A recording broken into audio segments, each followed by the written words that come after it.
Hello everybody and welcome back to You Can't Win. This is Tom here and I'm joined by Don as usual.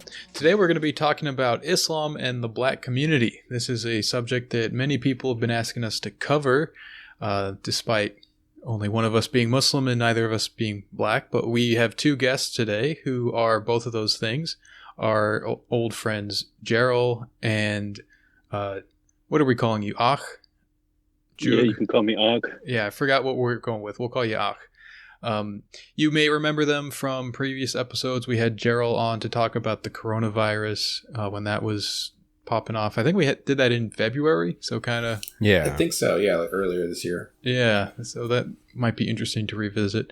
And then Akh was on earlier with Mike to talk about evolution and religion. So today we're going to be talking about how Islam relates to the black community in the United States. People have been asking about the Nation of Islam and Malcolm X, all that kind of stuff. So why don't you guys kind of introduce yourselves in terms of, are you a convert? Are you an immigrant that kind of was born Muslim? Like, what's your situation here? I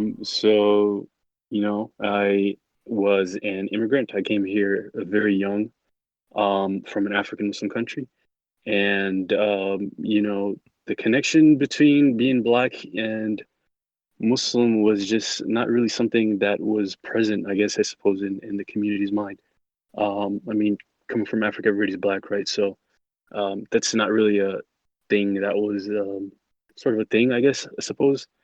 So I guess in some ways it was a lot more similar, to general immigrant Islam, the kind of things that maybe the Arab community or Pakistani community or other communities might have faced.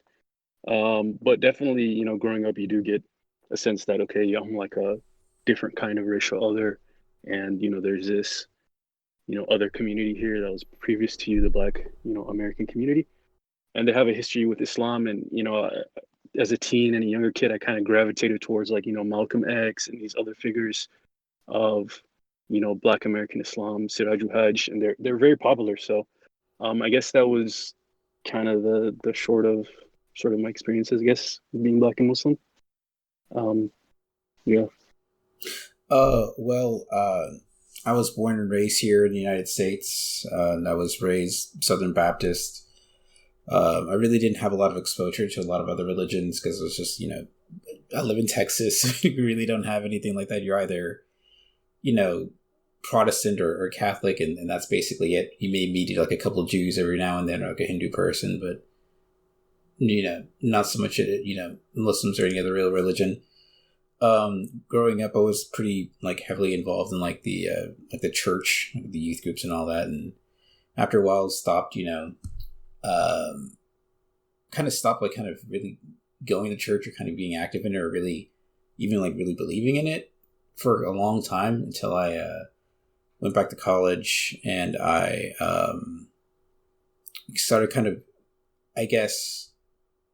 wanting more out of life, kind of wanting to actually believe in something after having such a long time not believing in anything. Mm-hmm. And so I started researching different religions, and I found Islam during that time. And it just kind of felt more real than all the other ones, Judaism, Hinduism, and all that. They're fine, and they have a lot of good tenets to them. But Islam felt just like it was for me, that. It was felt like it was specifically for me, and it felt just real. I don't really know how to really explain it any more eloquently, unfortunately. Sure, I mean, yeah, these things can be hard to explain and to summarize in a neat little summary like that. I think that's how we got to know one another. I think you messaged me on the Something Awful forums way back. I mean, I think we've been friends as long as Dawn and I have been friends. Is that right? I think that's how we met. I think so. I think it was I think I met you because you posted on the laissez-faire forums. Yeah, mm-hmm. Yeah. On Something Awful. Rest in peace, laissez-faire forums. So were there people around you too, in your community at all, that you could sort of debate these ideas through, talk them out and stuff? Were you ever a member of Muslim community in your at your college or anything like that, or is it, you know, I don't know how many Muslims are around you, sort of where you live, so I don't know. Yeah. Well, luckily enough, I was able to join an MSA, like a Muslim Student Association, and I became pretty heavily involved in that. I became like the vice president of it, for better or for worse. Yeah, I know a lot of people have their own shot. like, little. Oh yeah, I'm the vice president of this like half a dozen person MSA in like a small college in Texas, just making moves. All right, the sleeper cell. But yeah, it's yeah. I mean, like I had like a pretty good support group back then. It was pretty good to have that, and alhamdulillah, it was really like important, you know, to have that there when I made my shahada and I reverted back to Islam. Was the people, were they mostly like immigrants, like Desi or something, Arab? Oh yeah, it was like almost 100% Desi, just Pakistanis and Indians, and had a couple African-American, you know, Muslim friends that were there too. Mm-hmm. So you came to Islam by just kind of researching it online mainly, I assume? Since you were messaging me about it, I assume. Like, it's just like a lot of just like looking at Wikipedia articles and listening to YouTube videos. Okay. You know, going to like, I hate to say this, I went to Islam Q&A a lot, you know, back in the day. Yeah, that was a big I mean, it was a big resource, and it still is, right? Like that's very prevalent thing. So that's really not very different from my experience, honestly, you know? So that's kind of funny. I'm just thinking, like, was there any sort of sense of crossover or connection with the black kind of thing? Like, yeah, you know, Muslim and the black identity. Was there any kind of thing going on there that you felt or came across? Like, if you were just looking at this online, was there any ever like, oh yeah, that guy I knew, and you know, he was a Muslim? Like, did that ever kind of cross your mind or anything? I mean, like every black person here in America knows a story like Malcolm X and Muhammad Ali. So that's like that's well known, right? But I think that the kind of takeaway for me was the fact that like there was like a huge tradition of like West African Muslims, you know, dating back like centuries of like, you know, scholarship and, you know, philosophy and all sorts of other like kind of intellectual matters that are just literally never talked about at all whatsoever. Yeah. Even inside of Muslim circles, you don't hear a lot about that. Yeah. Yeah. And like that was like the huge kind of like thing for me. It was like kind of like, I'm not going to say it's like more than like, you know, having like people around like Malcolm X or Muhammad Ali, like around to kind of represent, you know, being black and Muslim, right? I think it was like having like just that knowledge that there's like a lineage of people, not just like, you know, from the 1960s, but hundreds of years back into the past that were carrying those just sort of traditions and had those sort of thoughts and feelings as well too. Mm-hmm. And how did people sort of around you react to this at all? Like, was there any friction because of the, you know, being Southern Baptist and that before, I guess? Like, honestly, like, I didn't really get much pushback at all whatsoever. I had like an aunt that was a little snippy about it, but like, other than that, it was just like, people were really cool about it. Mm-hmm. Like, I didn't really get like any sort of like weird reaction or discrimination or anything. People were just like, just chill, you know? That's because I usually just kind of... I'm sorry? Sorry, they didn't try to send you to like church camp or something like that? No, I was like in like my mid-20s by that time. So it was like, I was like an adult. Like, there's no. Like, I went to church camp and it was just like, no. Mm-hmm. I remember one time I went to church camp and we watched the movie Good Burger, like in the movie theater when it came out. It was... I don't know what that was about, but yeah. It's a good movie. I had a friend that went to Jamaica once, and he I like asked him like, okay, how were things while you were there, whatever. He said that like Good Burger was like their favorite movie ever. Like everyone was like watching it all the time. That was like his takeaway from it was that like Good Burger was like the most favorite movie in Jamaica or something, that he saw it all the time and stuff. People were like, kept asking him about it and stuff. I don't know. Honestly, I believe it. Yeah. The Malcolm X stuff you were talking about, Jerel, is kind of interesting to me because that has been sort of a reference point for me in terms of like how do I be American and Muslim, and I imagine that kind of works the same way for you with being like a Black American, like that there's kind of an additional dimension to that, or maybe not. I don't know. I mean, in the sense that like, well, I guess Malcolm X and some of like the leaders of the NOI gave us like a blueprint and how to like, you know, like a code of conduct, I guess, and how to behave and go about our life as Americans, I guess, not to just like kind of overly, not to like let ourselves be victims, you know. We have to actually kind of forge our own identity and like, you know, secure our own kind of place here in America. We can't escape from America. There's nowhere we can go to like, you know, mitigate, you know, life as a Black American here, but you can kind of make yourself like a little more like secure, like a little more like, you know, peaceful, like more, you know, live with like a lot more dignity. So what do you think in Islam works to do that?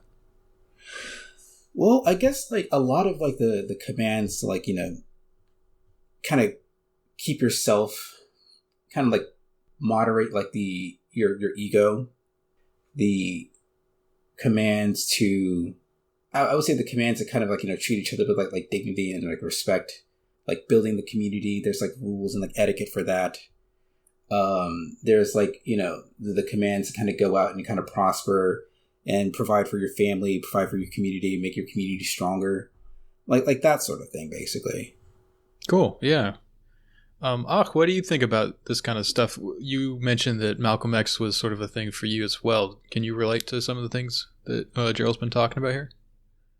I think in the general sense of just Malcolm X being like a figure, I guess, because you know, you're growing up and obviously you hear about like, you know, the Sahabis and the prophets and things like that. But, you know, they're like growing up as a kid, Muslims always like to be like, oh, okay, well, there's this person and, you know, he's an American and he's like, you know, Muslim and great. And so he was just like in the figures. It wasn't, I guess, so much of a Black thing, I guess, but it was more like a, you know, famous American Muslim sort of thing. And a lot of like, you know, athletes kind of figured into that and things like that. And you always get the dumb things like, oh, is this, you know, this rapper's a Muslim, wow, like da da da. But yeah, I guess that he was just kind of sort of like American Muslim for me, I guess, growing up. Not so specifically, I guess, didn't really relate to my Blackness, I guess, in a way. But I think growing up, you know, I hit my 20s, later 20s, I think he's come more and more into my consciousness of, you know, maybe forging a new identity here in America, because, you know, sort of the way that immigrant communities work is like, you can either just be like sort of an insular, you know, just in your community, you know, just live in your ethnic ghetto with your, you know, your people. I want to say ghetto, but, you know, live in your ethnic community, you know, and just kind of be this, or just totally leave the community. I guess those are the kind of two choices that have kind of been really prevalent.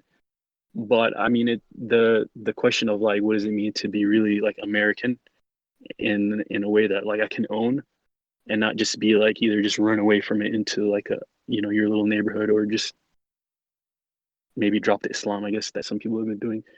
What way can I kind of forge an identity? And I guess Malcolm X has really weighed heavily in that sort of thing, sort of just living with as much, you know, integrity and dignity as possible. So I think he's really weighed into that, in terms of being like, you know, an American Muslim with a capital A.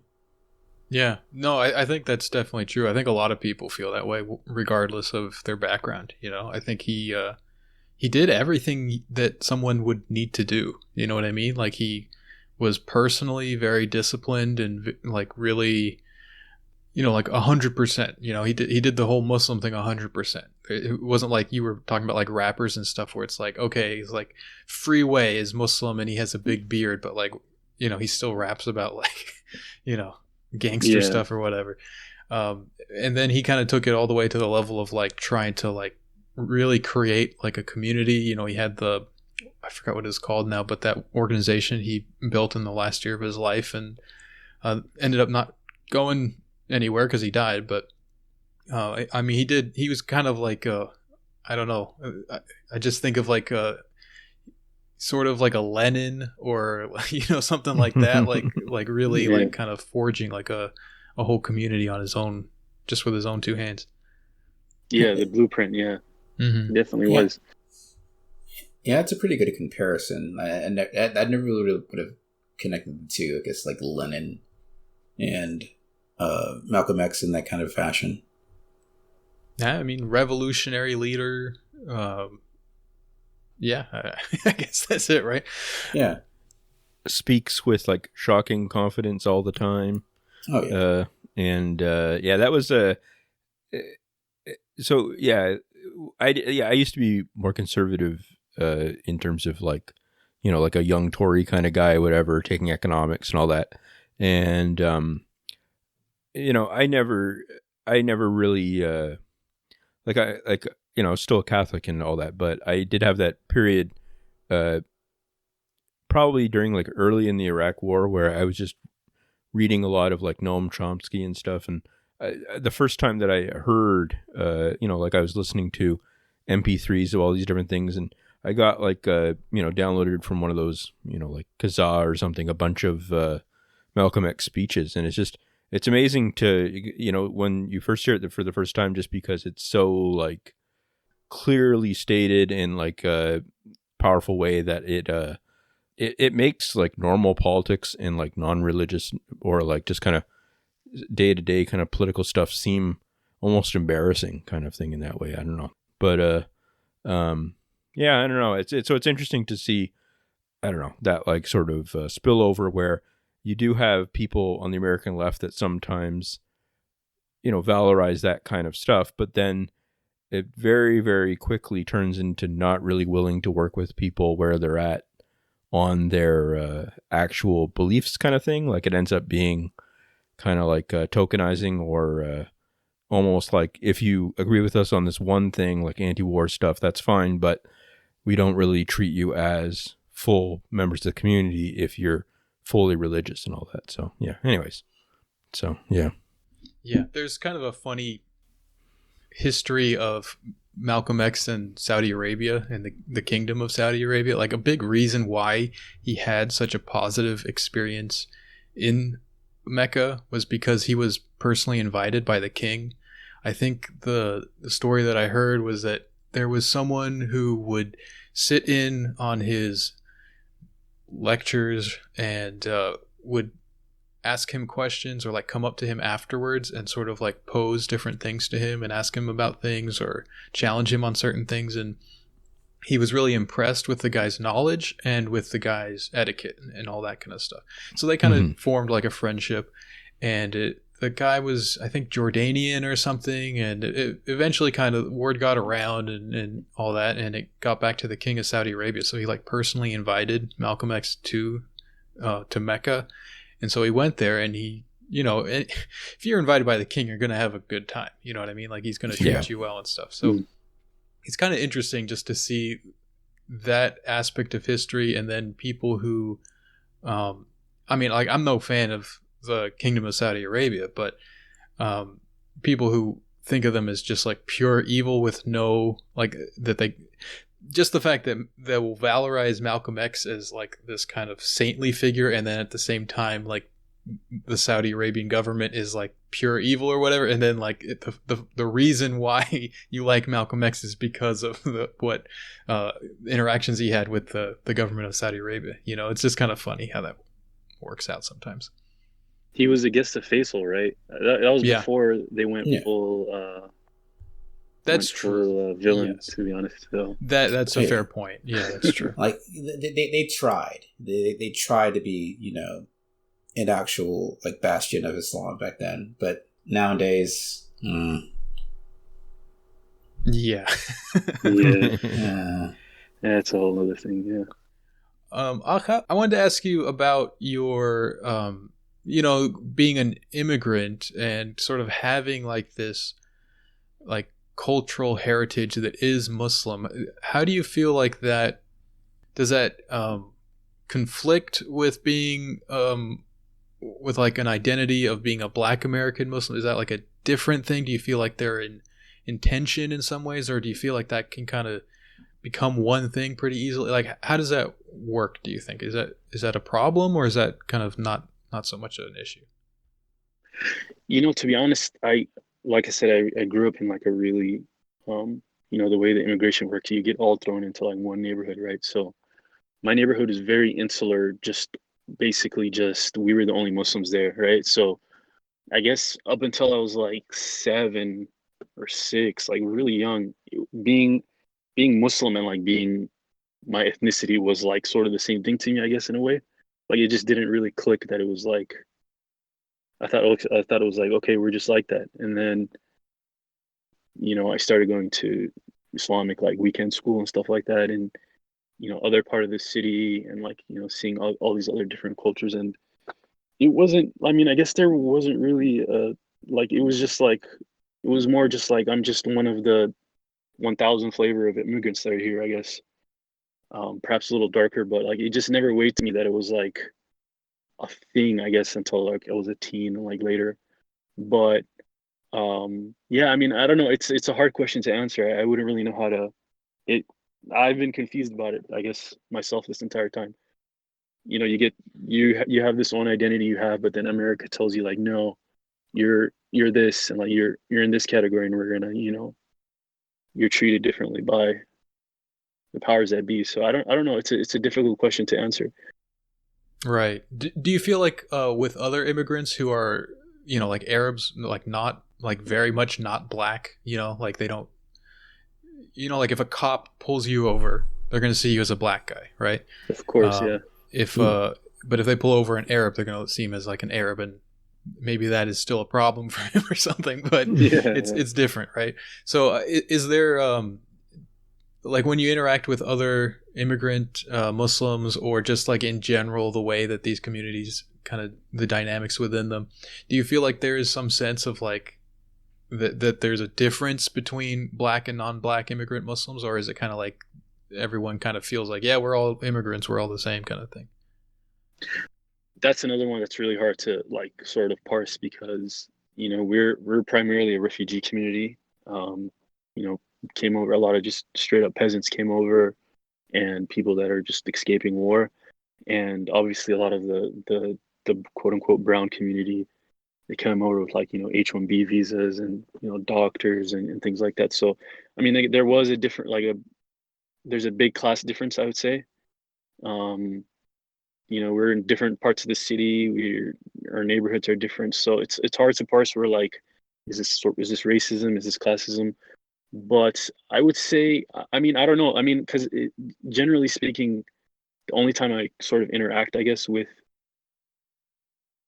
communities of different, Muslims, like just being around them a lot, would be the mosque, right? So somebody who's more inclined to be, I guess, racist, I guess, wouldn't be that much of a mosque attender to begin with. So there was issues here and there, but there was Arab Pakistani issues. There was, different issues. I definitely did get some, straight up racist comments, but I didn't, if I'm being entirely honest, I didn't feel like growing up, I really got that sort of treatment from other communities, if I'm being entirely honest, non-black Muslim communities. My sense as a white person is that mosques and the Muslim community in general has less of a problem with racism and kind of like interacting with people of different, ethnicities and all that kind of stuff than the rest of America generally does. But right. Do you guys agree with that? 100%. Like going into a mosque as like a Black man is like nobody really says anything or does anything or really cares. People are usually pretty friendly. They'll chat with you. They'll generally be interested in what you have to say, and they'll be very welcoming. Like going into like a church as a Black man, going into like a mega church, it's like packed full of like white parishioners, for example. Like it's a totally different atmosphere. People are like friendly, but you can tell that they're kind of like hesitant to like talk to you, or like suspicious in some sort of manner sometimes. Mm-hmm. Yeah, it's interesting because, like, for me, when I go to a mosque, that I can kind of tell sometimes that I'm like in a non-white space kind of a thing, and that's a little bit unusual for me. Like, generally, wherever I go, I kind of feel like I don't get that sense, but it's sort of like, you walk into like a certain restaurant or something where it's like, that, you can just feel like that they don't generally have people that are outside of their community here, and you kind of just feel like an outsider, but it's never been like a hostile kind of feeling. So glad to hear that that's the same. It's not just like, another benefit of white privilege. It's always nice to clock that. Yeah, that's the one thing you don't get, Tom. Well, no, I mean, that does pop up every now and then. People do kind of sometimes are very happy to see white converts, So I guess, I don't know, is that something, I guess you probably haven't experienced that whole thing of like, oh boy, the American convert, because he's, I guess if you're not white, that doesn't really count. Have you ever gotten that kind of thing where people are like way too happy to see you kind of thing? Not really. I guess like there's like a couple of instances here and there, like, oh, you're a Black American guy and you're here, welcome to our, masjid. But it's not really like anything on the level that I've seen with some white converts where some Muslim people just like lose their minds. Right. They see a white person walk in.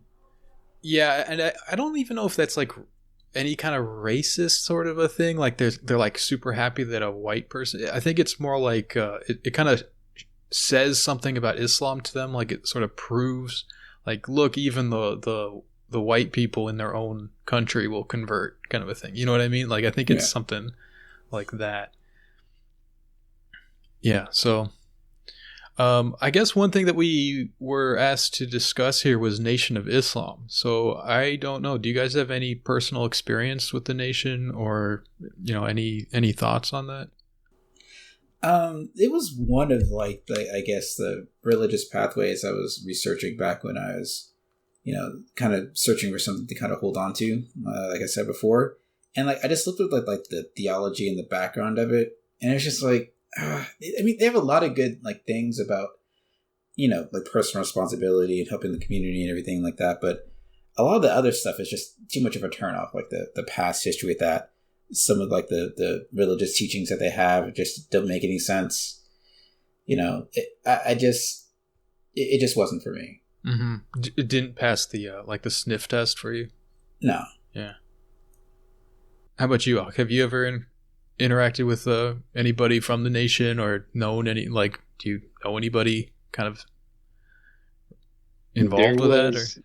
Yeah, there was a guy growing up. I don't know if he was nation. I think he was former nation, or he was coming out of it to Sunni Islam. But he was like a really nice guy though. He was just like a older guy in the community. I think he was former nation. But he was a cool guy. He would give kids like money if they got good grades. He was like a cool like mosque uncle type guy. But yeah, other than that, I don't know. I just remember that dude used to get really mad when the Arabs would like kiss on the cheek. He'd be like, "Oh no, what do you do? Like, what are you guys doing? Hell, stop that! Stop that shit!" Like, but yeah, other than that, I had no real interaction with nation growing up, I suppose. But yeah, I really didn't know about that. But I did have like friends who were like, I think they were like Salafi or whatever or something like that. But especially like in the LA area, and they would go off on like nation like all the time, and I was like, yeah, that sounds right. But I really didn't know like anything about their beliefs until like I actually read up on it like much later. So sometimes I get the sense that you'll see immigrant Muslims, Arabs or Desis or whatever, really going hard on Nation of Islam beliefs and stuff. And it's not like they're wrong to point things out or whatever, but there's just like a lot more energy behind it that doesn't seem to be. It feels a little bit like they're on some anti-black kind of a thing. Like they're trying to say like, we're the real Muslims and all these people don't understand anything. And that's actually something I heard every now and then when I was living in Jordan, was people talking about Africans as being like, yeah, technically they're Muslim, but they don't really understand anything, kind of a thing. And I sort of get that sense sometimes when people go really hard on the nation, where it's just like, yeah, this is just some silly thing these like lesser people came up with, kind of a thing. Yeah, I could see how someone would say that, but like to me, like, I mean, the NOI has done a lot to like help Black people in like the inner city and like a lot of the major metropolitan areas, and like it's not so much just like the religion itself; it's just like the kind of spirit of helping yourself out of a situation more than anything else. That I guess is what would attract people to the NOI. Sure. Yeah, that makes a lot of sense to me. I am a big fan of Sherman Jackson, who has written quite a bit about the history of Muslims in America and focuses a lot on the nation because that's like a big thing. Not only just the nation, but like the groups that kind of came before them, the Temple of Moorish Science and all these kind of like, you know, for lack of a better word, these kind of like Black nationalist religions or whatever you want to call them, that kind of came up in the 20th century and then culminated in the nation, and then the big mass conversion that occurred in the United States. I guess this is worth mentioning. A lot of people might not know this, but the largest mass conversion that's been recorded in history was the conversion of nation people to like Orthodox, in air quotes, Sunni Islam. It was like 70,000 or something like that. Really? Yeah. This was under I'm blanking on his name now. Is it Warith? Is it Warith Deen? Yeah. Thank you. Yeah, Warith Deen Muhammed. Yeah. Yeah. So I mean, that's I have now. I should say I have heard, like, I've seen accounts in like pre-modern times of people supposedly like converting like hundreds of thousands of people to Islam by their own hands, like Sufis going into India and stuff like that. But you can't really confirm that, you know. So yeah. Yeah, one of the things that this sort of reminded me of too is this sort of turn recently in the last year or so of people getting like extremely angry about Farrakhan and really, really focusing a lot of like the try to canceling him kind of thing, you know, and try to he's like being kicked off all the platforms and that, and trying to use him.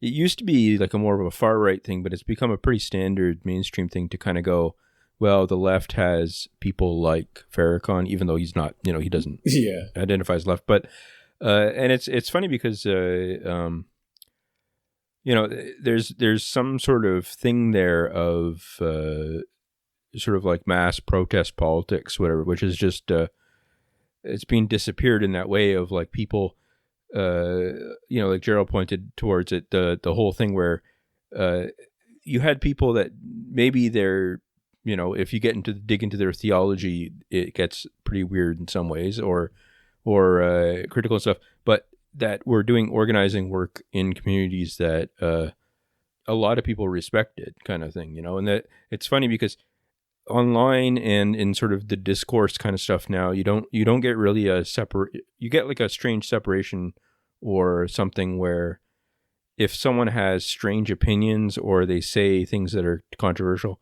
somehow they're like a non-person then, instead of someone that you try to want to work on, or they're people that can, you know, even just as you said, like convert, or like Tom said, like they can be, it's not like they're not non-people. They can be brought to different beliefs, or they can be, you know, people that can be worked through in different ways or whatever. So, yeah. Yeah. You know what I feel about that? I hope they stay mad about Farrakhan because, listen, a lot of the times, you know, he's done some pretty shady stuff in the past in regards to, like, the death of, like, you know, Malcolm X and all that. That people are probably aware of that. But like when it comes to like his philosophy about, like, I guess Black America, you know, becoming its own self-sufficient kind of, you know, people like other, you know, ethnic groups are, he's 100% right. And like I said before, I hope these people that are trying to cancel him, left, right, or center, I hope they stay mad until the day they die about it. So fair enough. Yeah, I have my own personal feelings about it, but I also feel like it's not really my business to get involved. Like, sure, yeah. Like the Nation of Islam is separate from the Muslim community, right? Would you guys agree? Yeah. There's not. I say Muslim adjacent. Okay, it's Muslim adjacent, and generally, I guess, like sometimes you'll find people who were once nation and went to, became kind of more standard Muslim. I don't think there's a lot of people going the other way, and there's, there's definitely like interactions between the two, right? But as far as like their community politics or whatever, I think they're pretty separate. Like what the leadership of the nation doesn't really have any say or influence over the general like Muslim population, and probably not vice versa too. I mean, I can't really speak for the nation, but I just get the sense that like, nation people aren't listening to like Hamza Yusuf or whatever, you know what I mean? Yeah. Right. And like in terms of what like Don was saying earlier about like people trying to cancel Louis Farrakhan and I guess by extension Nation of Islam, it's like people try to play ping pong with like black people in this country, and they've done it for like a long time basically. Like they want to try and herd us into like whatever kind of little pet ideology that they want to try and expound or try to expand or whatever.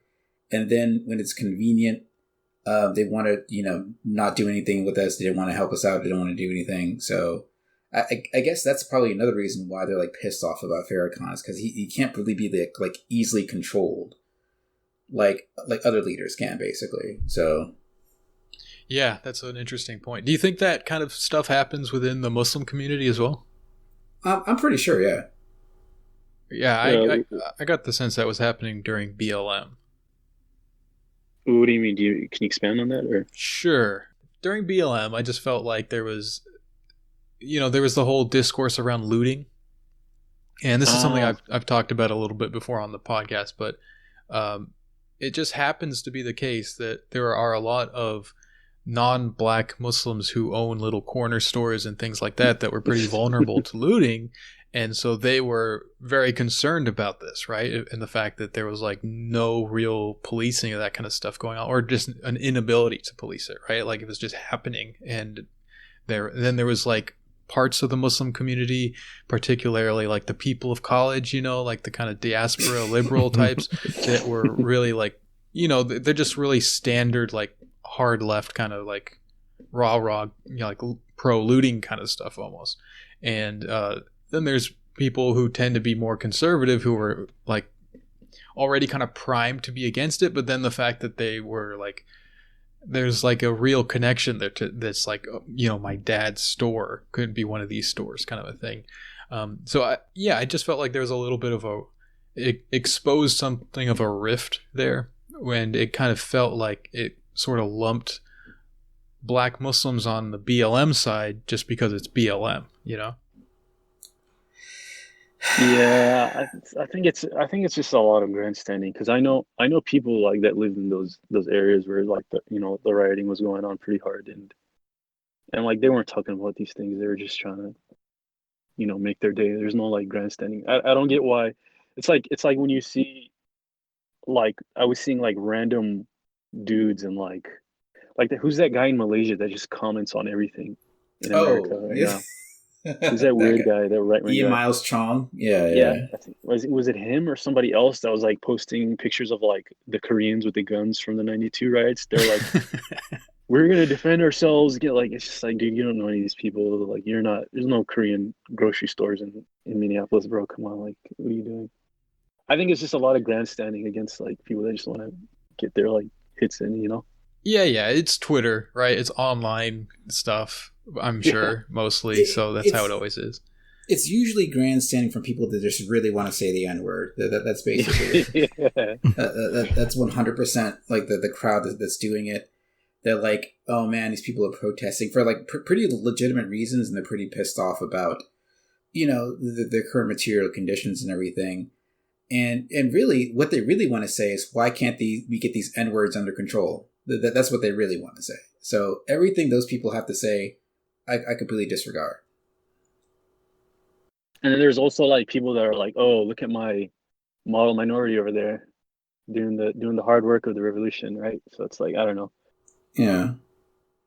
So it's very hard to make sense of that sort of thing. One thing I wanted to ask you guys, kind of going back to Malcolm X, he famously made the comments about how Islam is like a solution to racism in the United States. How do you feel about that? He's right. Next question. Depends. It depends. I would definitely say depends. I would say it depends on the like what does that mean? I mean, there's like Libya, right? They're Muslim, and they're famously have interesting ideas about black people, right? So it depends on the type of work. I think if we can accept, I suppose, like black Americans as their own independent, self-standing on their own feet, sort of just, another piece of the mosaic of Islam and of America, yeah.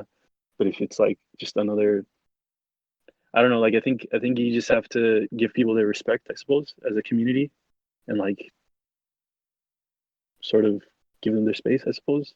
That's how I sort of felt as like a immigrant Muslim, right? Like I'm my own thing. I'm this, So I don't know. What do you think? I believe it could be like a solution for racism, and it's going to be something that's going to have to be like demonstrated by like the Muslim community here. There's going to have to be like a lot of tighter bonds with each other, and no more arguments about petty stuff. No more weird Muslim Twitter rants or anything. Just like I guess like just a lot more uniformity, a lot more love, and a lot more like care about things that actually matter. And I think people in America, like your average Midwesterner or some guy in California, whatever, would start to be attracted toward it, I think. Okay, so why Islam over like Christianity or just the general like anti-racism, liberalism sort of stuff? Like what does Islam do that makes it stand out here? Well, I feel that like Christianity here in America is like completely compromised just due to the kind of like the racialized aspects of it that were kind of imposed during slavery. Like a lot of the Bibles, for example, that the slaves got had all the passages about freedom and liberty and everything and dignity and self-respect and all that like taken out and just like replaced with things about like obeying your masters and things of that nature. And a lot of right-wing kind of like racist movements use like they're quote unquote Christian based. You have the Ku Klux Klan, like the what's identity. It called? Yeah, Christian identity. Yeah, like a lot of those, because I really don't feel that those are going to be.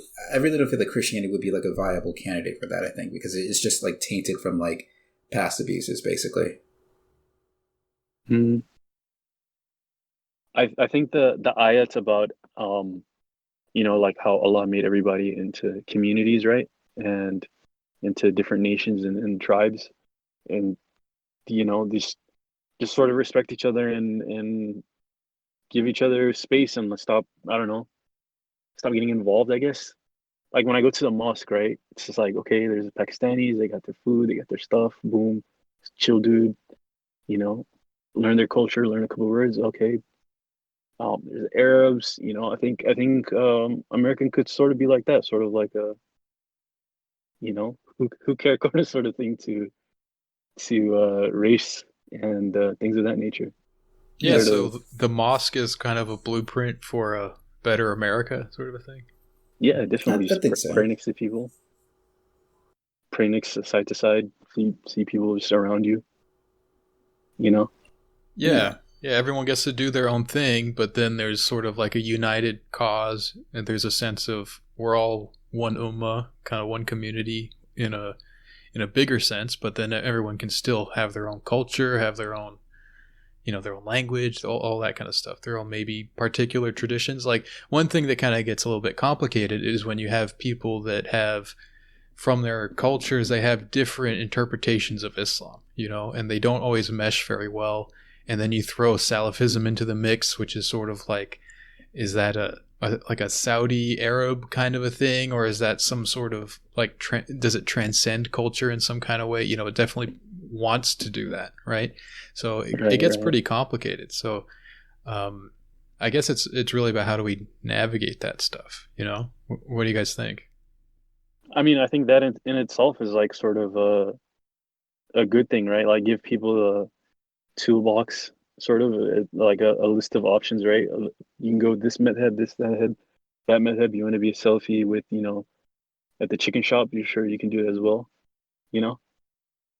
Maybe if people weren't so straitjacketed into like, okay, I'm this race and I got to do this, right? If you had a couple different like paths of life that you could take, Yeah. or guides to navigate social life. Otherwise, you're just going to default into like, I don't know, the Turner Diaries or something. I don't know. Do you guys have any thoughts on the idea of cultivating leadership inside the United States, like how that might relate to things like, you know, just like the political struggle of Black people in America? Do you think that has any relevance?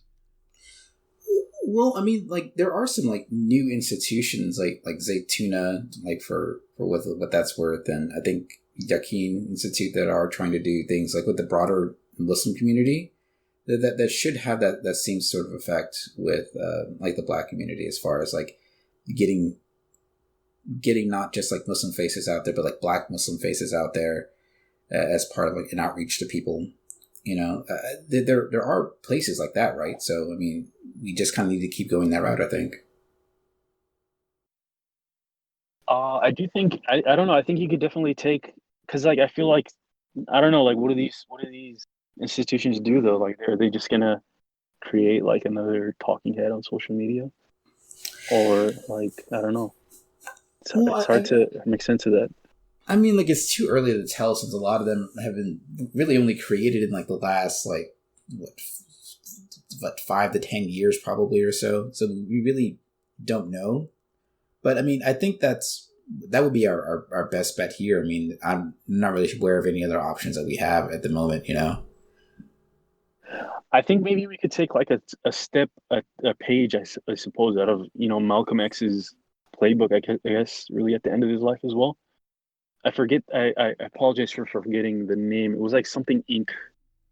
Yeah, I was having trouble remembering this too. I'll look it up real quick.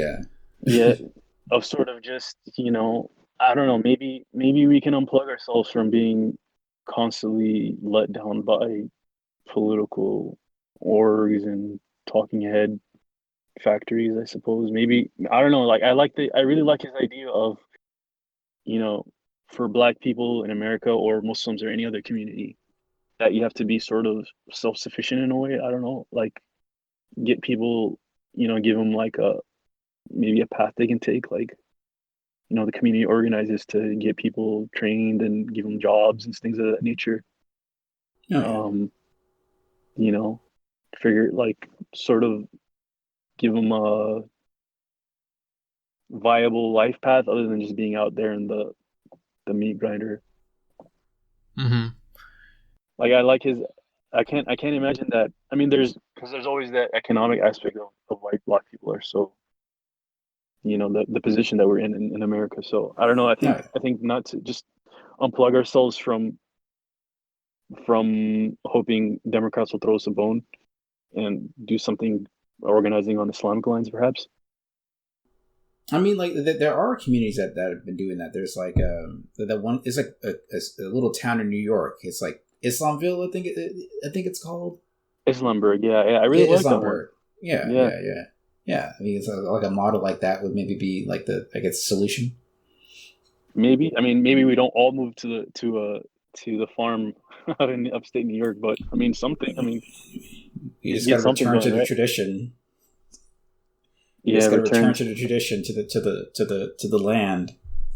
There have been little, like, for lack of a better word, like Islamic cults that have done this. Like Dar al-Islam is one, and they've been really focused on that agricultural kind of thing, like making a commune basically, where it's, you have your land, you grow your own food, and then you don't have to deal with like the rest of the country and what they're doing because you kind of are self-sufficient. But is that like a real vehicle for like political change or like liberation of like millions of people? I don't know.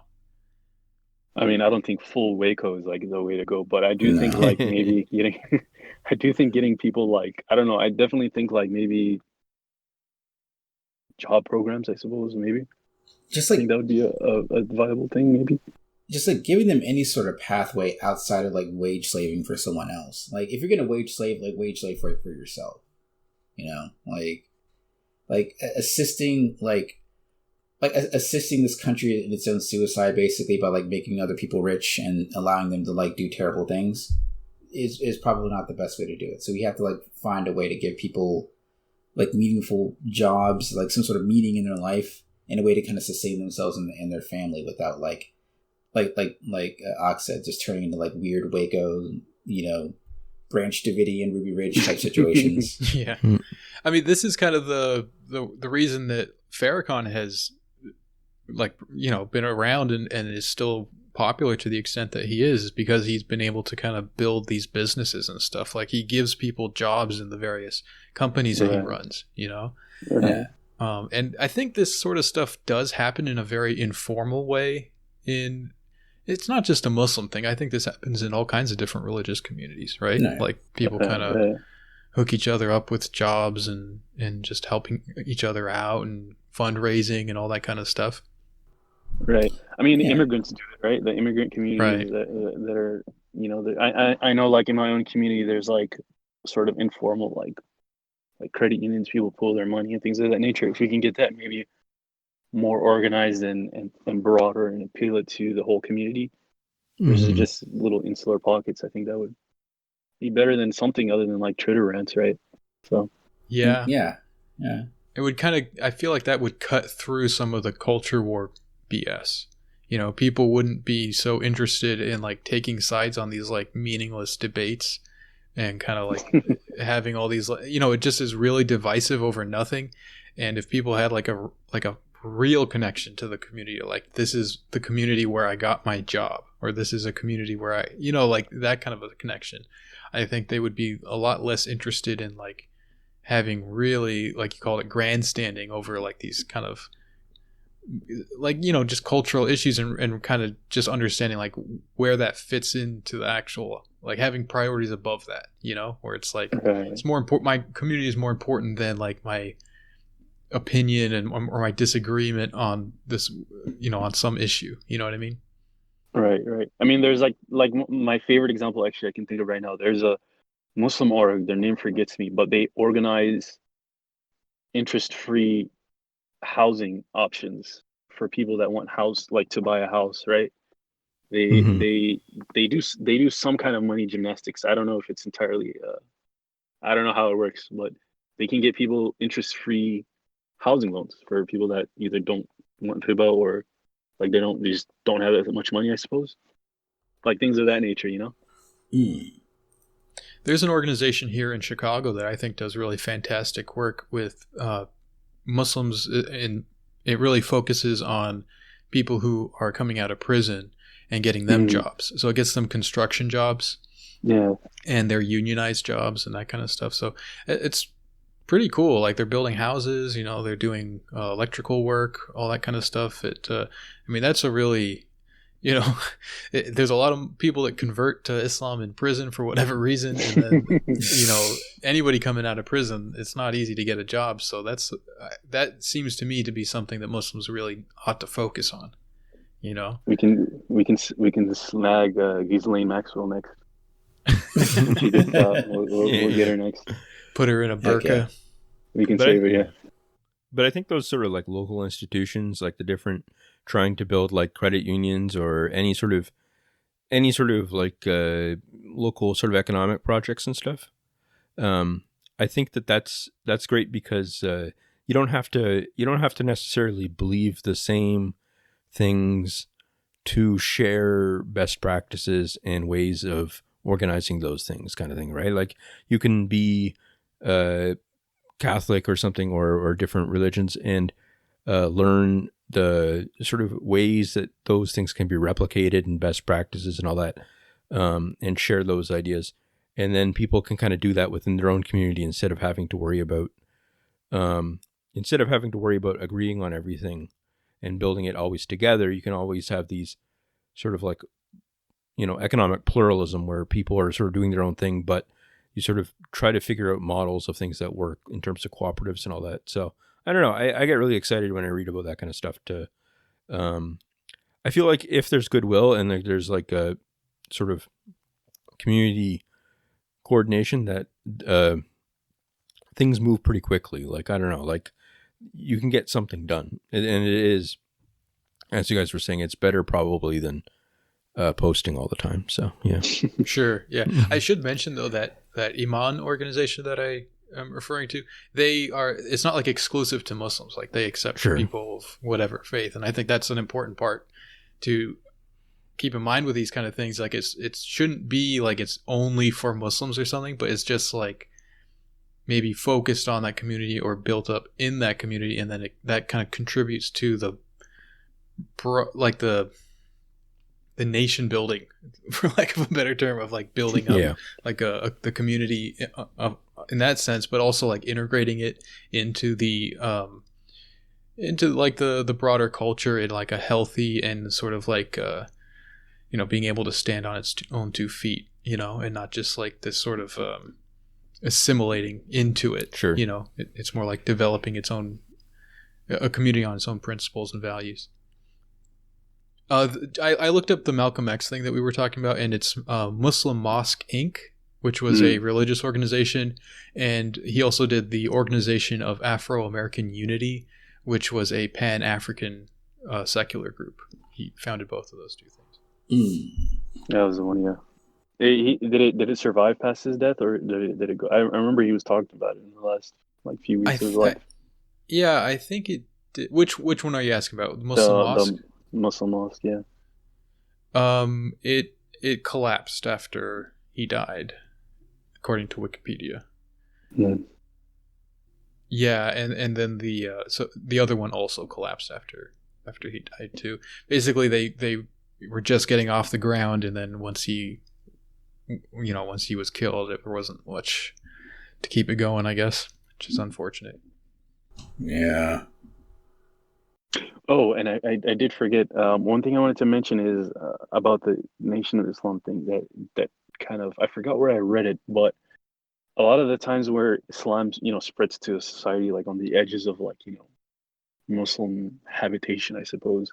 A lot of the times when it does spread to a country where Islam has not been there before, it's a very heterodox and not anything you would associate with Orthodox, quote unquote, Islam at all.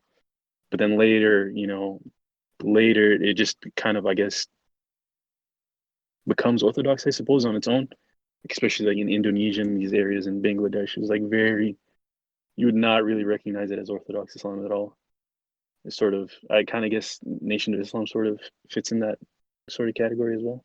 So I just had that thought in my mind. I think I read it somewhere. I think Sheikh Sherman might have mentioned it or something.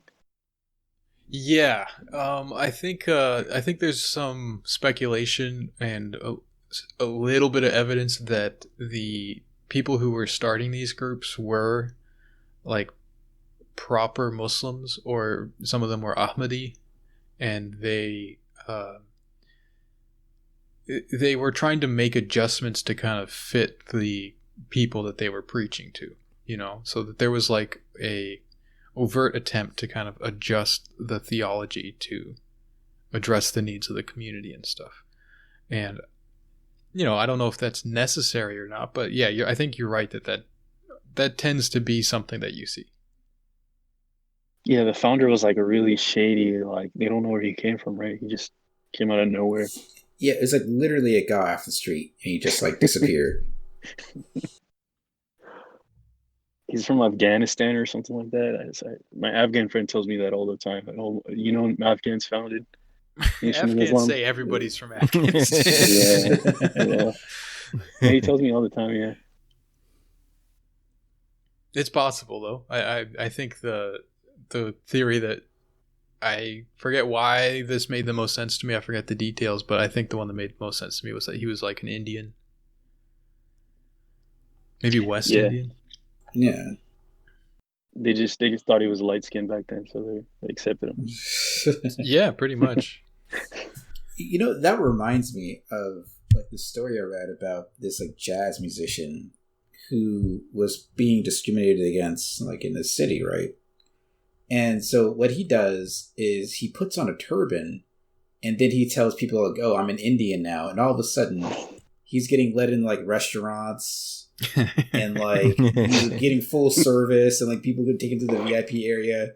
Because he's like a light-skinned black man, but he's telling these white people that he's Indian. It's like, oh, you're not one of them. And just like, just being like given the full-on VIP service, like literally because he put on a hat and they just told him that he wasn't black. Well, you know, Jerel, this would happen to you too if you just pulled your pants up. It's really simple. That's basically what I have to do. I have to willpower my way into society not being racist towards me. Hell yeah. We have standards, okay? Dolezal is actually, respecting the ancestors by pulling that off. Oh my god. That's true. Don't even get me started on that shit. Like, okay, like I don't get it. Like, what? Why? Why would? What's with these like white women? It's like specifically white. It's never like a black. It's like never like a white man. It's never like someone who looks like Tom, who just goes into like a tanning booth and says, "I'm a black man now." It's always specifically only white women, like that are like pretending to be black. Like I don't get it. Well, there is what's his name, Sean King? Oh yeah. I don't know. Well, I don't know if that's the same case. I know there's like some debate about that. I don't really know what the actual issue is there. I mean, I don't know. I mean, I think he's just like a white man who has like a black grandma and just like, I'm black, y'all, and tries to make money off of that basically. So I think Dolezal had a black husband, so we gotta take some of the blame. Okay. How do you no. I think she did. I think she did. No, her kid looks a little black. Well, yeah, okay, she does. But you mean to tell me? No. You mean to tell me that this man piped her down that hard that she was like, "Damn, I'm gonna become a black woman now." Is that what happened? Is that the line of logic that we're going with now? I think the grifter bucks rolled in and he was like, you know what? You might be a little black now. She was like, I think I do have a little African in me. There's an actual benefit to being black in America. I just have to be white first. Yeah, exactly. Yeah, that stuff is funny. I don't know. Do you guys? Does that make you mad when you see stuff like that? It doesn't. Yeah. It doesn't make me mad anymore. It's just like it's like watching like a car crash or a car wreck or something. It's just like you want to know what happened and how that happened, and you just want to like move on with your day basically at this point. You know what? I just thought of it. You know what it is? White women can't be wiggers. Like if I'm a white guy that wants to do that, I just like, just listen to a lot of rap and start talking like that and dressing like that and stuff. And I don't have to. Yeah. Then I'm not like pretending to be black. I'm just, like I don't have to do that. I can just be like that. But I don't know. I mean, I've met a couple of white women that were just like that kind of had that's the same sort of like kind of rigorous vibe, and no one really ever cared about it or anything. So I don't think that there's I don't think there's like a taboo against that necessarily for like white women to do that. I think it's just some sort of mental illness or something probably. Yeah, I'm allowed to say wigger, right? Yes, you are, Tom. Okay, as long as you don't say the other word, you're good.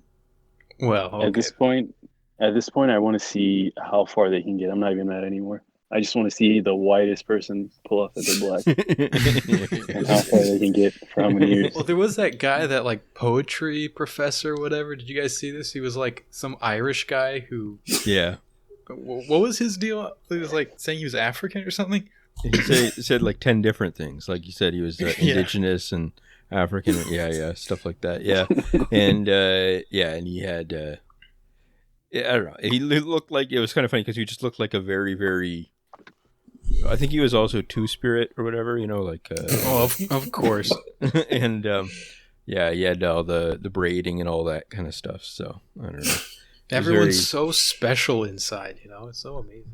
Oh man. I don't know, but I mean, I felt like that was his job, and that's fine to me. You know what I mean? Like he's like a professional identity person, and he just and then he was talking exclusively during his day, probably to other people who were like there to learn about what other kind of things they were going to be in the future. So like they would, they could be like, "Oh, that's interesting. You're African. Maybe I'll be African or something." So yeah. I gotta talk to my guidance counselor. I gotta be African in the future. Yeah. So it's just like a sponge for identities. So you accumulates them. Yeah, like Rogue from X-Men. He like touches them, and he's like, "Wow, half Peruvian now." Yeah.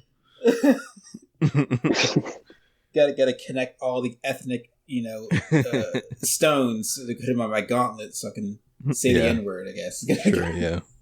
It absorbs their lived experiences, right? Yeah.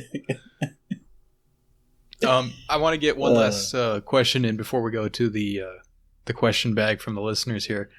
Was Jesus black? No, he's a Middle Eastern man. Jesus was.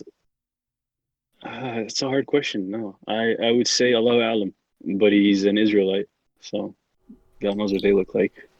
I feel that this is an easy one. I think he's just an Arab man. He's an Arab man who people, I guess, through the ages kind of assumed that he was white due to just like people from like a specific time in like the Renaissance painting him as that.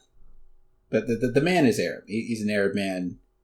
He's from the Middle East. He's from you can go there right now and go to some like remote village and go look at what people look like basically back then now. So like he's an Arab man. I don't know. It's kind of hard. One of my Palestinian friends looks like a Aryan youth cadet, and one of them looks like he could be a borderline black guy. So it's hard to say. Yeah. Okay. Well, yeah, there are some hadith that describe how Jesus looked. And I think he was like reddish or something they say reddish, which in Arabic kind of means like a fair skin tone. And it always describes him as like dripping wet or like looking as if he was wet. What? Yeah, there's only a few hadith that describe him, so like maybe it's often like someone seeing him. I think like the prophet seeing him and stuff like that, and it says like he saw him and he was like his hair was dripping. So he had the drip. Yeah, he had the drip. Yeah, that's right. He had the soul glow drip going on. You guys know the Moses is black in according to hadith and like Islamic stuff. Yes. Did not know that one actually. Yeah, like very black. Like he was described as like blacker than the darkest tribe that was in that area that they would like reference. And I think Ali was also darker. I know there's that book that's like black nobility in early Islam or something like that I've been meaning to read that discusses all of this kind of stuff where it's like there were all these people who we would look at as and consider black that are like major figures in early Islam, but we don't like they didn't focus on that fact, like they had people of all kinds of different skin tones, and that wasn't like a major, it wasn't like a big thing for them. Yeah, the greatest, I think, pre-Islamic Arabian, in all of the poetry, Antara, he's a black guy. He's described as like crow black, so he was like the Hercules of like the Arabs of the time. So crow black, that's a cool way to describe it. Yeah, they had there's like a couple of like really dark or like black Arabs, and they did a lot of like Hercules type stuff. So they were called like the Crows of the Arabs. This is a pretty cool like pre-Islamic stuff. Okay, so let's jump over to the listeners' questions here. This is one that I don't think we've answered. We may have gone over this before because it kind of seems familiar to me, but it'd be interesting just to get your guys' takes on this. So it says, "Hey guys, I really enjoy the show. I hope this isn't presumptuous or anything, but your conversation last week," so this was from like February. "So your conversation last week about Jacques Maritain reminded me of a couple scholars I've been reading a lot lately, and I was wondering if you know them. Tom, I'm curious if you've ever read anything by Ibrahim Musa. He seems to take a lot of inspiration from Allama Iqbal, and he writes a lot about being true to Islam in a secular society in a really interesting way. Khaled Abou Fadl is another really interesting scholar who writes about similar stuff. I was wondering if either of you have read any Bill Connolly. He's sort of a post-liberal guy who's trying to formulate a post-liberal theory of pluralism. If either of you know anything about any of them, I'd be super interested in hearing your thoughts." Okay, so now that I'm reading this, I'm pretty sure we have covered this question, Dawn, but let's just kind of talk a little bit about this idea of like Islam in a secular society. What do you guys think about this? Like, there's a lot of people that talk about this sort of stuff, like, is Islam compatible with secularism and all that kind of question. So what are your takes on that? Islamic secularism. I think it gives us a pretty good chance. It just depends on what they mean by secularism. I don't like if it's the European version, like the French and the Belgians and the sort of things that they try to do, like the weaselly laws they do to like punish religion. I wouldn't accept that, but I do think it like a really laissez-faire, just secular society is pretty much the best you can expect, I suppose, from the West. Better than a lot of Islamic countries too that punish people that try to live quietly as Muslims. So I don't know. What do you think, Joe? I would agree with you basically. Like, just like living in a country like the United States, like I guess as a Muslim is way better than like living like in France or like Belgium, where they try to pass like those like weird laws where you like the one where you can't, like, if you refuse to see a doctor of the opposite sex, you get fined like 75,000 euros or something like that. Yeah. So yeah. It just really kind of depends on how the society is, I guess. If it's like a weird draconian one like that, then no. Yeah, I've always kind of felt like the way that we do secularism in the United States is pretty close to the way you would do it in like an ideal Islamic society too. Like, it would functionally be fairly secular in the sense of like you wouldn't, like the state would not have any coercion or anything involved in your religious beliefs or your practices. It would just kind of like, if you are of a particular religious group, as long as it's not like my religion is murdering my neighbors or something, like, it would be pretty okay with it. Right. I think Dr. Jonathan Brown, I believe, was speaking about that lately, in terms of like not like the max amount of non-involvement you can have from the state is ideal for Muslims, but the devil's in the details, I guess. Well, it's sort of like a minarchist or kind of libertarian society, I guess. Yeah, when it comes to religious observance, yeah, that would definitely be ideal. Okay, I could see that. Yeah. So the other Islamic scholar mentioned here is Khaled Abou Fadl. Are you guys familiar with him at all? No. Not really, no. Okay. I am. He is I think he's Egyptian, and he's been here in the United States for quite a long time and has been doing a lot of stuff about, he's been teaching and writing about how to phrase this. I would say that it tends to be on the kind of progressive side of things, in the sense of like, we need to adapt our understanding of the Sharia to modern circumstances. and that he tends to be more lax on things like hijab, and I'm not sure if he's lax on the issue of women leading prayer, but he's definitely like, he's okay with dog ownership, and women giving adhan, I think, is another thing that he talks about. So like when it comes to hijab, he doesn't go the route that like you see people who are just completely disregarding the tradition. Like he's very grounded in the tradition. Like he's interested in upholding the Sharia as it's like traditionally been done. But he is, you can definitely see that he's trying to like find a way that will work for people where they are, you know? So like he says that there's a lot of perfectly good reasons to not wear hijab, and to, you know, that there definitely shouldn't be like pressure or, you know, you shouldn't be like hassling people about it or harassing people if they don't wear it, that kind of a thing. But he doesn't go so far as to say like, oh no, you know, we misunderstood this for centuries and actually it's not really required, or, you know, like how you sometimes see progressive Muslims do that kind of thing. So I don't know, what are you guys' feelings about progressive Islam, like that sort of a thing? I guess it depends on how progressive we're talking. If it's like kind of weird stuff like what's her face, like Amina would Wadud is trying to do, then no. Okay, so probably most of our listeners aren't really familiar with her, unless they're Muslim. So what is her deal? What's your issue with her?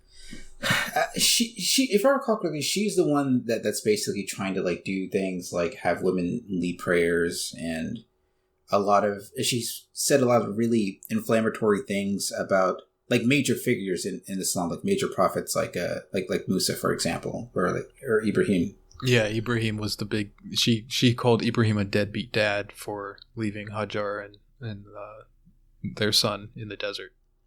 Yeah. So, like, if it's stuff like that, then I'm not a big fan of that. But I mean, when it comes to things that like Jonathan Brown was talking about, that's what I'm more or less in favor of.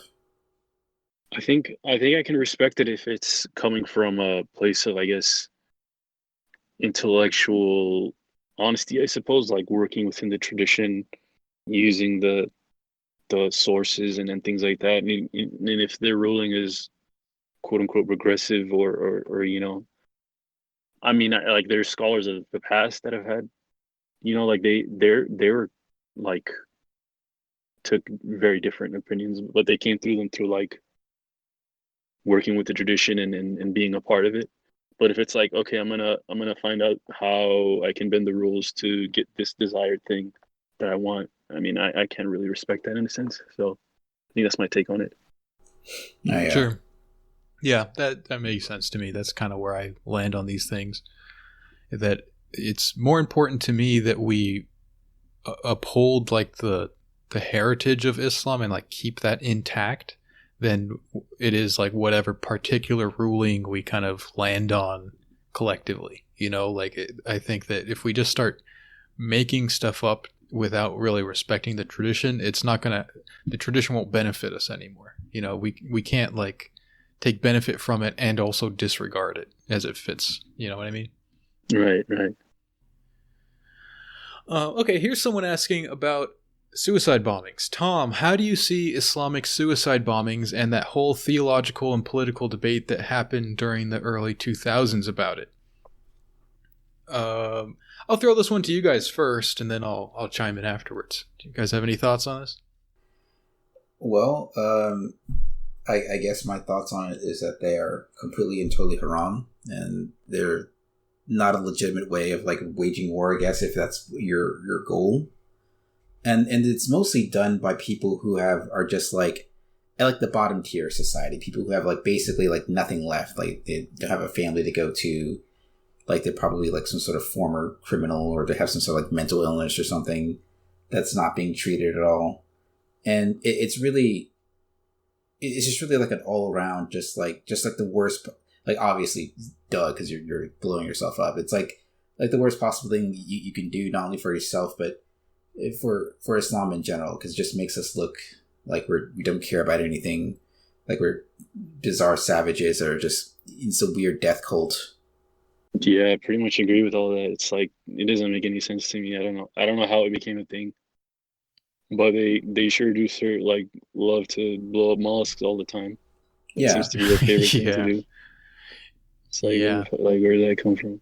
That's something that gets lost sometimes when people who are like really anti-Islam talk about it. They kind of think of it as something that Muslims like do as a jihad against the West or something, as like a primary thing, and that it's some sort of like glorified cultural tradition or something, and it's really not.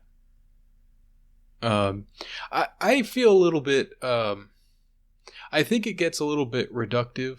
The conversations about it, and I haven't like gone over the fatwas about it. Like the big one was the one that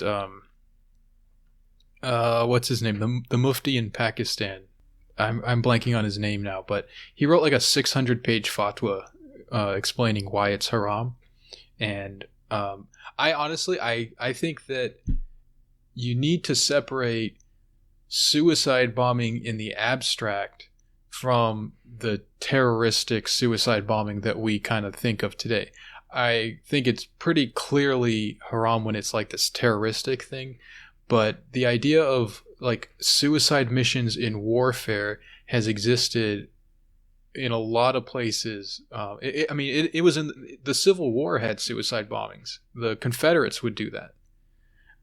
It's not something that is it's not something particular to Islam to have people that do this sort of thing. I mean, like there's before Islam, the people who were famous for this were like kamikaze, the Japanese, right? And I am not, I just think that is like a separate issue.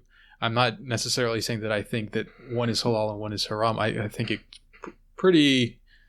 it would make a lot of sense to me if they were both haram, but I think that there's like separate things going on when you're doing like a terroristic thing versus when you're employing some kind of war tactic, like if you're in a war, Islam has a lot of rules about that, right? So you can't destroy, you can't destroy places of worship, whether they're Muslim or not. You can't harm old people or children or women who are non-combatants. You can't cut down trees. You can't use fire. You can't hurt animals like livestock and stuff like that. You can't affect beehives. You can't destroy those. Like there's all kinds of things you can't do. And I think that maybe this would be included in that. But that's like a separate issue from why terroristic suicide bombing should be haram, right? Like that is very obviously haram for a lot of reasons. But if you're in a war situation, I think it's a little bit different because it's not necessarily like you're not throwing your life away any more than you might otherwise being involved in a war. You might be like doing some sort of like so this isn't in a Muslim context, but like during the Winter War when the Soviets invaded Finland, so there was something the Finns would do to take out tanks, and they were essentially suicide missions because it involved two guys, one guy with a submachine gun and the other guy with a Molotov cocktail, and they would throw. I might be misremembering this, but it's basically something along these lines where the one guy with the cocktail would throw it on the back of the tank, it would set it on fire, and all the people in the tank would have to get out, and then the guy with the machine gun would gun them all down, and that would destroy a tank and the whole crew. And if you're fighting a war, that is, that's a profit to you in this sense, right? Like you're gaining by taking out a tank and the whole crew by only giving up two guys who are probably going to be killed once they take out the tank. Now, it's just, you see what the point I'm making here? I get the point that you're making, but with that point that you just made about the Winter War, you can mitigate. I guess you can have like a situation that's like, I guess, tactical in nature, where you can kind of skew the odds in your favor. So when you send those two guys out, it's not so much as like a suicide mission, so much as like a pretty difficult job that could be manageable and be doable. Sure. Right. And with the earlier example you had of like the kamikaze attacks, that was just a tactic that the Japanese adopted basically due to desperation because they were losing the war. Like, well, they that's essentially whenever you see this, like that's why the Confederates were doing it. That's why Palestinians and Lebanese started to do it against like the Israelis and stuff. You know. Yeah, so I mean, I guess in that sort of context, I guess it's like a last ditch, like for the motherland sort of thing, when like all the chips are down and you have to like do something, like anything, you know, so the enemies advance, I guess. But like even then, it's still wasteful, and it probably would, like, if you were to like revive like Saladin, for example, right, and like tell him like, hey, people are using this as a tactic in war. Like, he'd probably say that was probably a bad idea, and he would probably declare that haram too. Sure. Yeah, I'm totally willing to accept that it's haram, and I think there's a lot of strong points you can make against it. Again, my point is just that it's like, it's its own situation that should be weighed on, you know, in that context rather than like lumping it all together. Yeah, I mean, one thing to point out, though, is the Palestinian occupation became very costly to the Israelis. It used to be something that was somewhat profitable because they would be able to like employ Palestinians in very low wage work, and there was a lot of companies that were making bank off of kind of like having this occupation situation. But once they had to, you know, after the Second Intifada, when they started to do like suicide bombings and it got really militant, they had to employ all these security measures and stuff like that, and that made it really expensive to the point where it was really only the security companies that were making any money off of it anymore. So that really changed the landscape and the kind of the balance of power between the Israelis and the Palestinians. So again, I'm not weighing in on whether I think it's halal or haram. That's not for me to decide. But I just think that there's a lot of things that you need to consider when you're talking about these kinds of things. My take is that it's always haram and bad, and Finnish people and Russian people should just find a way to live together. Exactly. Why is there so much infighting in the white community?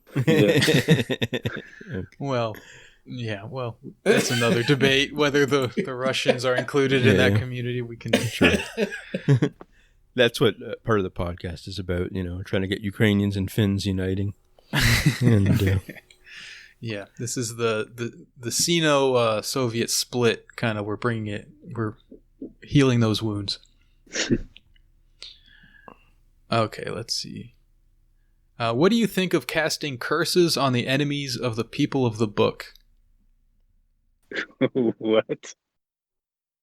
Wait, what is that? Casting curses on the enemies of the people of the book. What is that? Yeah, so enemies of the people of the book, casting curses on them. So it's not curses on the people of the book; it's the enemies of them, who I don't know exactly who this is referring to, if anyone in specific. I guess like non-Abrahamic, like people, or just like. Well, if they're enemies, right? So. No.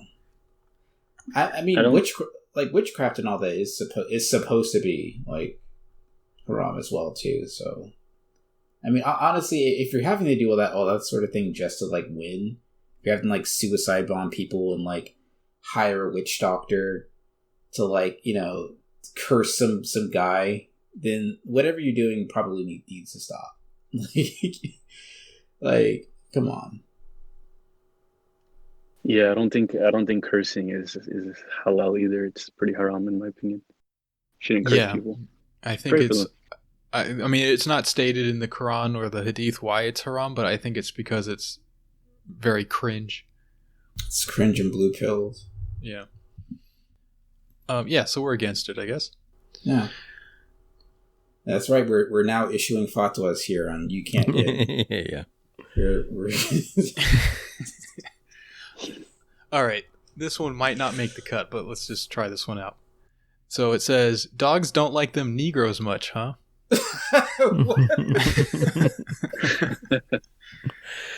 What? Oh, man. I've had bad experiences with dogs. There might be some validity to that. I think we are well aware of your opinion about dogs. Yeah, so for the listeners, Akh is deathly afraid of dogs. Not afraid, wary. and on guard. It's a different thing. It's not afraid. It's a safety thing. Right. So, like I said, he's very afraid of dogs, and I guess you have like the very stereotypical like Muslim thing about dogs, right? You kind of buy into all that stuff. I was attacked by dogs in my own house multiple times, and outside multiple times. Wait, in your own house? Yeah, they just ran in. He was just playing Xbox and ran in through the window. Literally multiple occasions, dogs have run into my house. Were they wearing a MAGA hat? They weren't wearing a MAGA hat, and they didn't try to hang me or anything, but they did definitely attack me. I don't know. I like dogs. I'm a dog person. I've had dogs in my life. There's actually one in the room with me right now. So, I mean, I have nothing against dogs.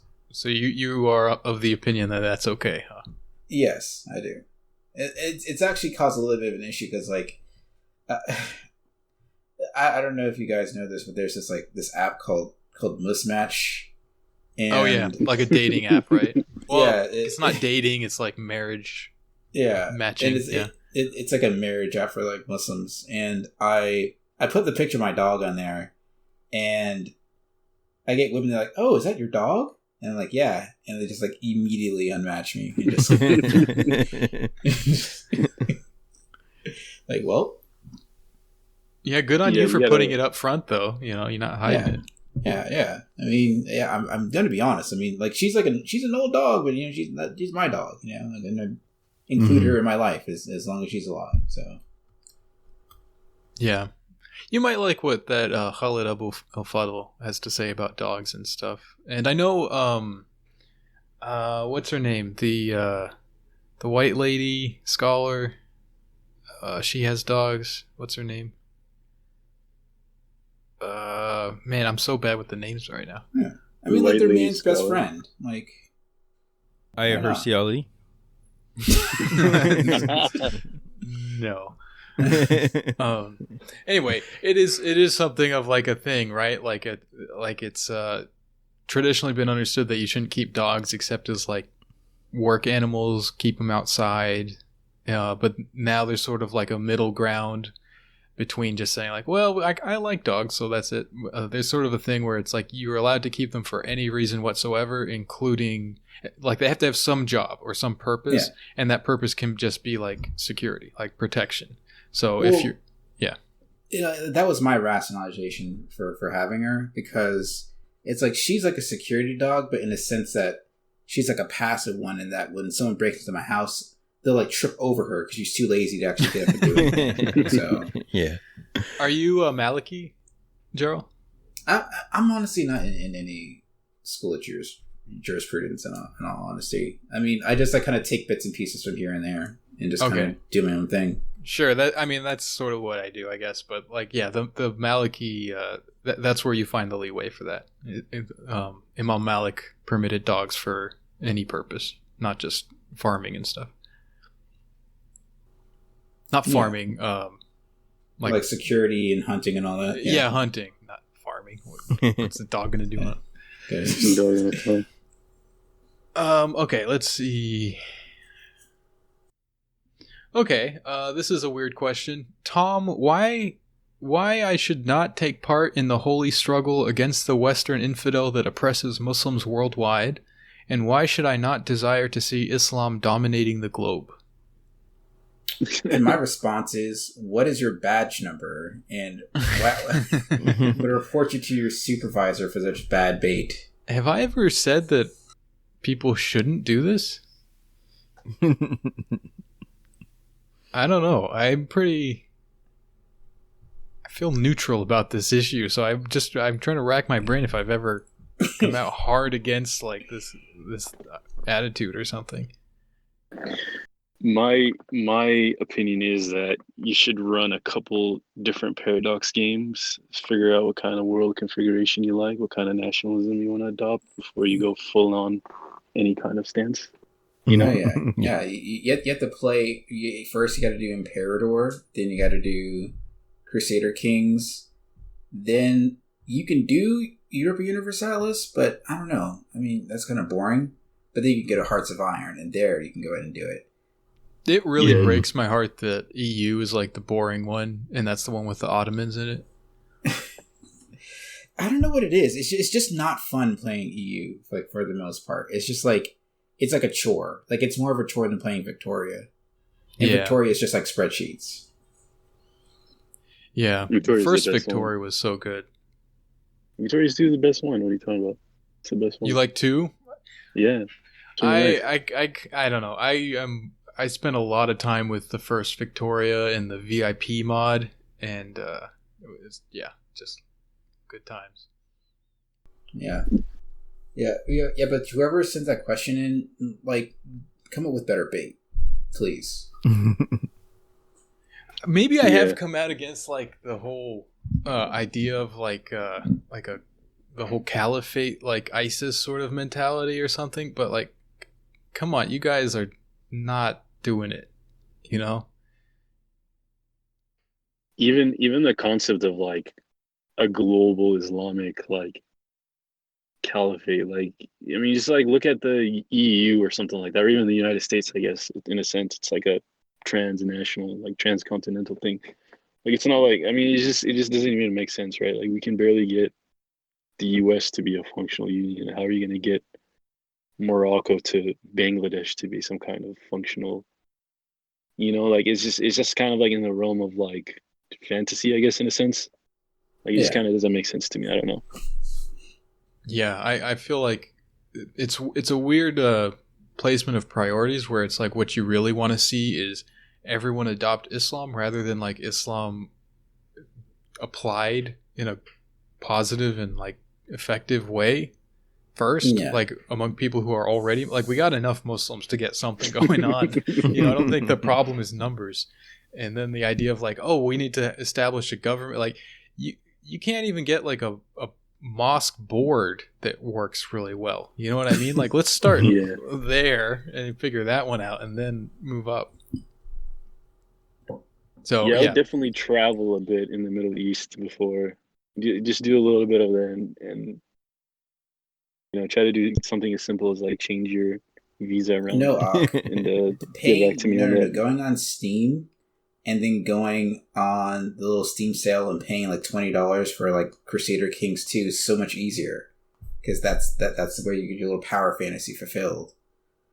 You know, instead of actually like working to like do anything towards it, you either A, play Paradox games, or B, get baited into like some sort of FBI plot and then like sent to jail for like 25 years basically. So yep. All right, this will be the last question, I think. Well, it's actually not a question, it is a command. It says Tom should join NOI. What do you guys think? He makes a strong argument. They have the big thing in Chicago, right? Their big. Yeah, I mean, Farrakhan lives here. This is like the headquarters. Yeah. That's why I moved here. You know. Have you been to one of their things? I have seen them do like rallies and stuff downtown before. They're loud, as you would expect. Have you ever seen that one picture of like that one Nation of Islam rally that like Malcolm X had, and you had like those two neo-Nazis sitting uncomfortably in like the front row? Like, I would imagine that would just be Tom, but in like a black suit and a bow tie, just looking uncomfortable. Why would I look uncomfortable sitting with all my brothers? Tom's quest for the N-word pass takes him to strange places. Sure. Yeah. I'm just trying to pile up as many N-word passes as I can. I can start selling them on the corner out of like the trunk of my car or something. Yeah. You've got them in like what do you call it? Underground bunker. Just keep them stacked up for like after the war or whatever. Yeah. Yeah. Are they still on that Yaqub stuff and then all that stuff? Do they still believe that, or have they retconned that? I don't know. I listened to something a few months ago that was talking about like their beliefs about UFOs and how that's really actually a pretty central and important thing, but it's just not something that gets put out like for, you know, like outside the community. It's not something that they really put out there so much, you know, so you only really find that kind of stuff out once you're in the group or whatever. And, you know, that could be a bunch of BS, but it's kind of interesting, like the stuff he was saying. Like apparently Farrakhan claims to have like built a spaceship with the Japanese in like the 70s, and that it's like called the Mothership or something like that. No, I'm interested in that sort of thing. I kind of want to hear about that. That sounds dope. All right, I'll send you the podcast. I did remember seeing a thing about how like there was some sort of like link between I guess Louis Farrakhan reaching out to like the Church of Scientology about some of that sort of stuff, I guess. Like have you guys ever seen anything about that before? Yeah, I've heard of that. Yeah. It's kind of like why? What are you doing? Yeah, I saw something that was sort of explaining what the point of that was, and I don't remember what it is now, but I think a lot of it has to do with like Farrakhan essentially is a like a business magnate. You know, he wants to have like a little like empire, like a business empire, and Scientology, that you get. I think he was looking for funding or support of some kind from them. It might have been legal support or something, because no one's got better lawyers than the Scientologists. So it was some sort of like attempt to make an alliance with them that didn't really work out. So that's why it kind of like didn't go anywhere. But it was something along those lines. And I don't know. It's just funny to imagine like these like brainwashed Scientologists, like white people working as slaves for Farrakhan, like making bean pies and stuff. It's like MLK looking down from the sky, and just like MLK's like, I'll take it. Like my dream's been achieved. Him talking about Yaqub and all the alien stuff, and they're just nodding. Yeah. Oh yeah. Yeah, but that definitely is a pretty big lacking point in quote unquote Orthodox Islam. We gotta start talking about UFOs.